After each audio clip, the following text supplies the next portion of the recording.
Assalamualaikum warahmatullahi wabarakatuh. Perkenalkan, nama saya Mezanaya Putri Zakaria dari kelas MJ303 dengan NIM 2302010110155. Saya akan mempresentasikan tentang UAS Manajemen Operasional.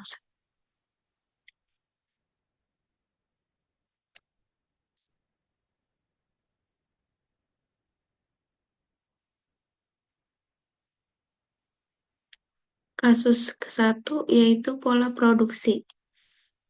Soalnya, PT Muzak mempunyai pola penjualan per triwulan dalam unit sebagai berikut. Anda diminta untuk menentukan pola yang cocok bagi perusahaan Muzak tersebut.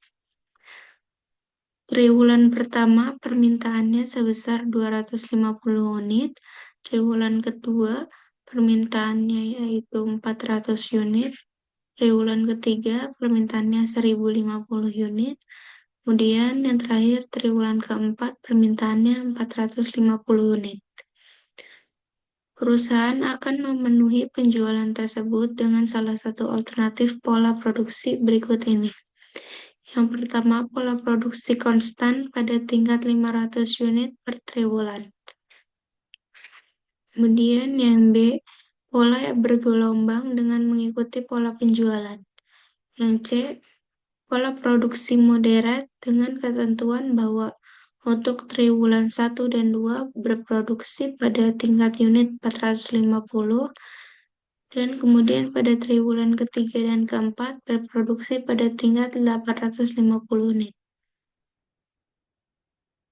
Informasi lain yang ada di dalam perusahaan yaitu kapasitas maksimum 1000 unit per triwulan.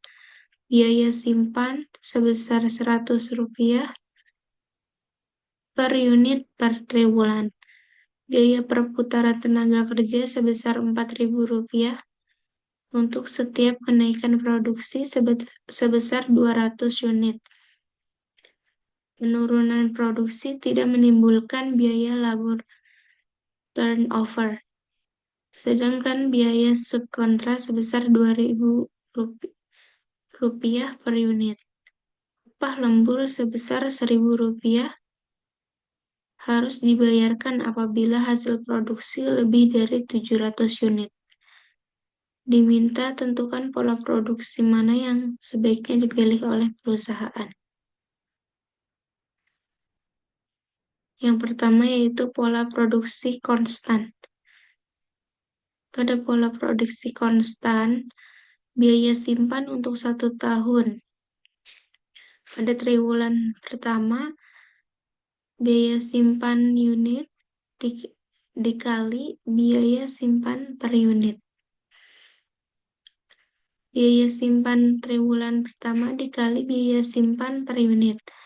Biaya simpan pada triwulan pertama yaitu 250 dikali Rp100 sama dengan Rp25.000. Kemudian biaya simpan triwulan kedua yaitu 350 dikali Rp100 yaitu Rp35.000. Kemudian biaya simpan triwulan keempat 50 dikali Rp100 yaitu Rp5.000. Total biaya simpan 1 tahun yaitu biaya simpan triwulan pertama, kedua, dan keempat dijumlahkan yaitu Rp25.000 ditambah Rp35.000 ditambah Rp5.000 sama dengan Rp65.000. Yang kedua ada biaya perputaran tenaga kerja, di sini 0. Kemudian biaya lembur juga 0 rupiah. Dan ada biaya subkontra pada triwulan ketiga. Biaya subkontra dikali 2.000 per unit. 1.050 dikurangi 500 ditambah 350 dikali 2.000 sama dengan 200 dikali 2.000 sama dengan Rp400.000. Total biaya produksi konstan yaitu biaya simpan ditambah subkontra. Rp65.000 ditambah Rp400.000 yaitu sama dengan Rp465.000. Kemudian yang kedua ada pola produksi bergelombang. Yang pertama kita hitung biaya simpan 1 tahunnya sama dengan 0 karena mengikuti permintaan. Yang kedua ada biaya perputaran tenaga kerja. Dari triwulan pertama ke triwulan kedua naik 150 unit. 150 dikali 4.000 sama dengan Rp600.000. Dari triwulan kedua ke triwulan ketiga naik sebesar 650 unit. 1.000 dikurangi 650 dikali 4.000. 350 dibagi 200 dikali 4.000 sama dengan Rp7.000. Kemudian ada biaya lembur di triwulan ketiga, unit produksi tambahan dikali biaya lembur per unit 1.050 dikurangi 1.000 dikali Rp1.000 yaitu 50 dikali Rp1.000 yaitu Rp50.000. Biaya subkontra pada triwulan ketiga 50 dikali 2.000 sama dengan Rp100.000. Subtotal biaya produksi bergelombang yaitu biaya perputaran tenaga kerja ditambah biaya lembur ditambah biaya subkontra yaitu 600.000 ditambah 700.000 ditambah 50.000 ditambah 100.000 sama dengan Rp757.000. Kemudian yang ketiga ada pola produksi moderat. Kita hitung dulu biaya simpan 1 tahun. Pada triwulan ke-1 itu 200 dikali Rp100 sama dengan Rp20.000. Pada triwulan kedua 250 dikali 100 sama dengan Rp25.000. Triwulan ketiga 50 dikali 100 sama dengan Rp5.000. Triwulan keempat 400 dikali 100 sama dengan Rp10.000. Yang kedua kita hitung biaya perputaran tenaga kerja dari triwulan pertama ke triwulan ketiga. 850 dikurang 450 dibagi 200 dikali Rp4.000 sama dengan 400 dibagi 200 dikali Rp4.000 sama dengan Rp8.000. Kemudian yang ketiga ada biaya lembur. Triwulan ketiga, biaya lembur di triwulan ketiga yaitu 850 dikurangi 700 dikali 1.000 sama dengan 150.000. Kemudian ada biaya lembur di triwulan keempat 850 dikurangi 700 dikali 1.000 yaitu sama 150.000. Untuk subkontranya 0. Total biaya produksi moderat. Biaya simpan ditambah perputaran tenaga kerja ditambah biaya lembur ditambah subkontra sama dengan 90.000 ditambah 8.000 ditambah 100.000 ditambah 0 sama dengan 398.000. Total biaya produksi konstan adalah 465.000. Total biaya produksi bergelombang adalah 757.000. Total biaya produksi moderat adalah 398.000. Dari perhitungan di atas, pola produksi yang paling efisien adalah pola produksi moderat, karena memakan biaya produksi paling sedikit yaitu 398.000.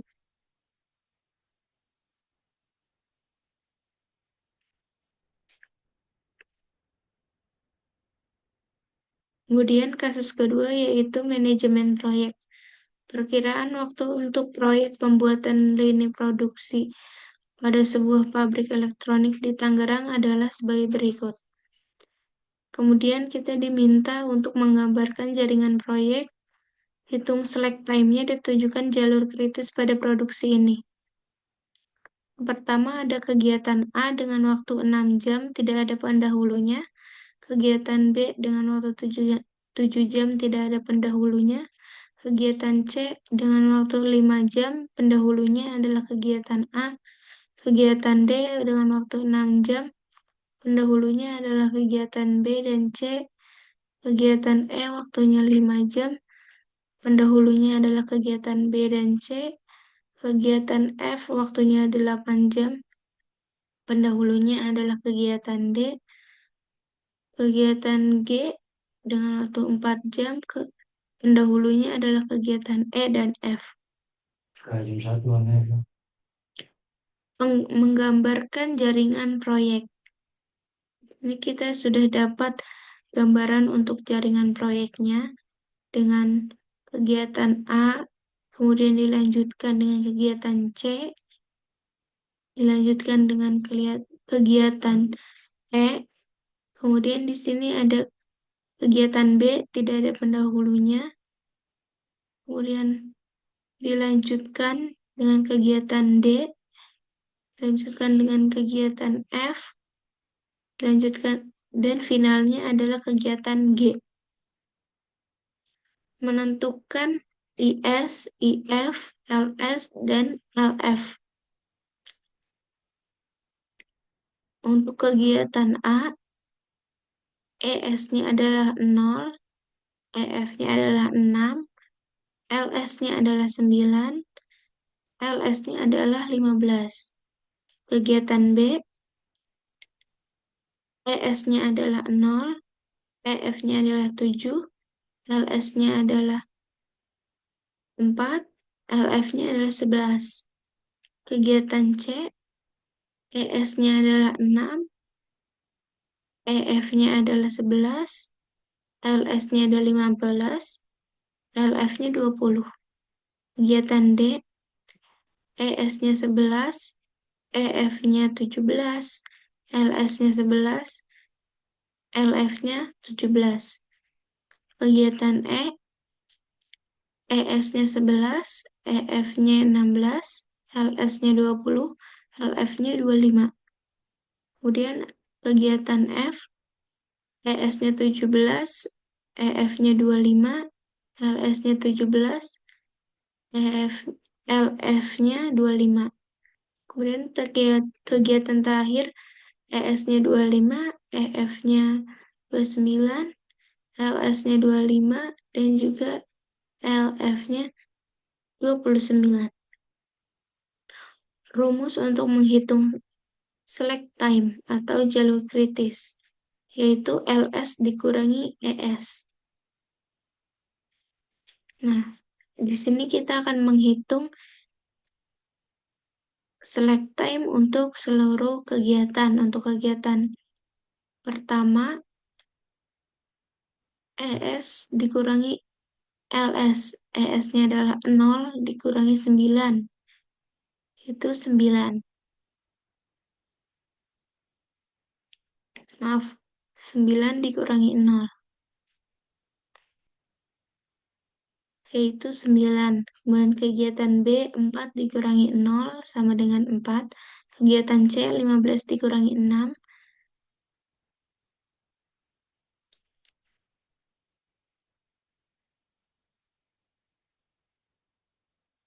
Yaitu 9. Kemudian kegiatan D, 11 dikurangi 11 sama dengan 0.